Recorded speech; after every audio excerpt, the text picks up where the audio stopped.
We're doing some live coaching today, and I'm going to show you guys a very, very subtle adjustment in the bindings that I spot often with lots of people. Hey, it's Nev here from Snowboard Addiction. I am with Liam. How you doing? Good, man. How are you? I'm very good, thanks. And I actually want you to look down at your feet and tell me what sticks over more over which edge. Do you stick over more over the heel edge, or do you stick over more over the toe edge? Probably a little over my heels. Yeah, you won't be able to see it as well as we can, but put your hand down there over your heel and look at where the edge of the heel is. Yep. Versus the edge of the toe. Can you feel that? Yeah. And you'll see it better as we unstrap. Now, what I'm seeing here is that there's a high likelihood that your binding position is ever so slightly more weighted to your heel edge than central on your board. Now, I see this very commonly in a lot of people. And what that does is that if you're ever landing jumps and slipping out on your heel edge, or just falling on your heel edge, or finding that it takes more effort to get to your toe edge, this could potentially be the issue. So with a burden board like you, it's very easy to change. We just undo the screws and move it forward. Have you ever felt before that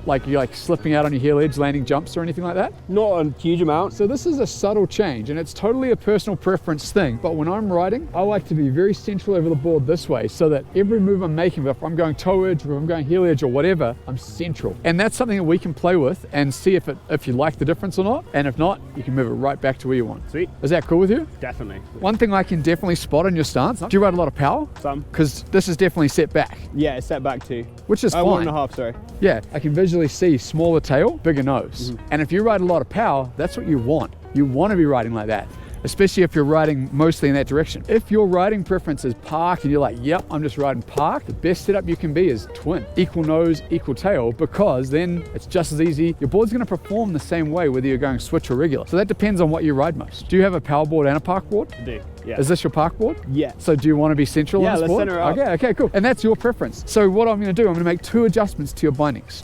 I'm going to bring the binding ever so slightly towards the toe edge. Yep. And what that does, it brings the whole weight of your body into a more neutral position on the board.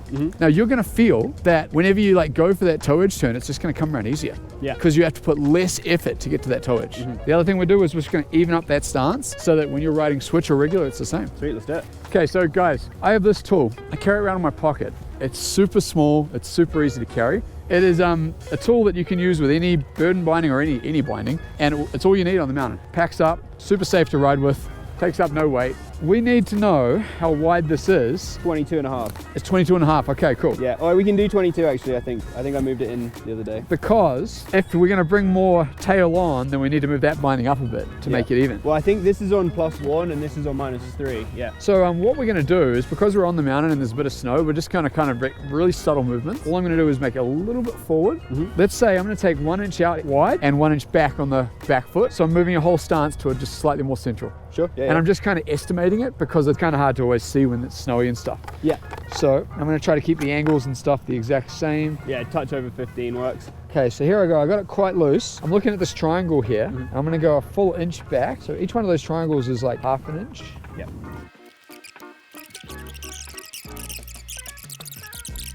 So there we go. I've moved you towards the toe edge. Yeah. I've moved you back.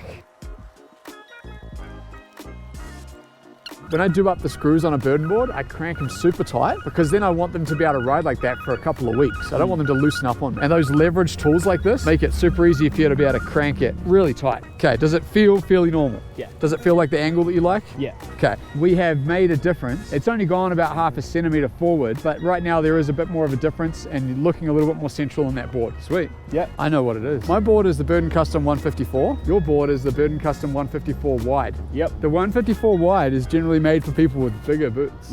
And we have the same size boots. We do. So this board can go further back so that someone could be on like a size 11 or 12 boot on this board. And so because you're on a 9.5, that's why we've had to move it forward like that. Yeah. Does that make sense? Yeah, 100%. Sick. Okay, we're discovering stuff. Doesn't want to go, does it? So this is a problem when, this is just something, when you do this on the mountain and there's a bit of ice, snow buildup, it does make it a little bit harder to change your bindings, and we're experiencing that right now. But this is something you can do at home, or hey, it's okay to do it up here. All right. Sick. Now before we actually head off, stand in your board, strap in, make sure it feels normal. Yeah. And then when you go for a run after changing up your bindings, don't go try your hardest trick on the first run. Just make sure that you're comfortable with the changes that have happened so you're not thrown off balance. All we've really done is we've set up this board and a little bit more for park riding. We've taken the stance more neutral, made the nose and tail more of a similar size, and then we've moved his binding slightly towards the toe edge just to compensate for this being the 154 wide board. How's it feel? Feels good. Stance feels good? Yep. Feels fairly normal? Yep. Sweet. Let's go for a ride. We'll see if you can actually feel the difference. Sick.